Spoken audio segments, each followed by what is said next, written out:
প্রধানমন্ত্রী শেখ হাসিনা বলেছেন, বিশ্বে বাংলাদেশ মর্যাদার আসন ধরে রেখে এগিয়ে যাবে, যাতে কেউ আর অবহেলা করতে না পারে। সকালে বঙ্গবন্ধু স্টেডিয়ামে মহান স্বাধীনতা ও জাতীয় দিবস 2016 উপলক্ষে জাতীয় শিশু কিশোর সমাবেশে তিনি কথা বলেন।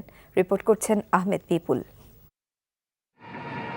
ঢাকা জেলা প্রশাসনের আয়োজনে এই শিশু কিশোর সমাবেশে অংশগ্রহণ করে সারা দেশ থেকে আসা স্কুল কলেজের শিক্ষার্থীরা। তাদের উদ্দেশ্যে প্রধানমন্ত্রী মুক্তিযুদ্ধের পটভূমি ও ইতিহাস তুলে ধরে বলেন, বাংলাদেশ আর পিছিয়ে থাকবে না। বিশ্বে যে মর্যাদার আসন পেয়েছে, এটা ধরে রেখে আমরা সামনে আরও এগিয়ে যাব। কেউ যেন আর আমাদেরকে কখনো অবহেলা করতে না পারে।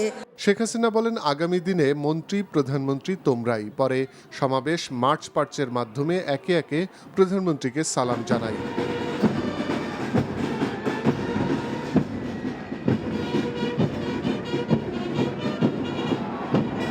তাছাড়া সমাবেশে অংশ নেওয়া কয়েকটি শিক্ষা প্রতিষ্ঠানের মনোজ্ঞ ডিসপ্লে মুগ্ধ করে সবার।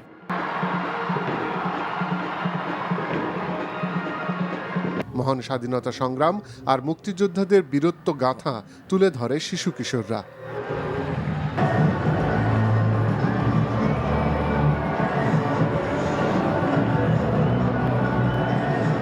Ahmed Pipul, NTV news, Dhaka.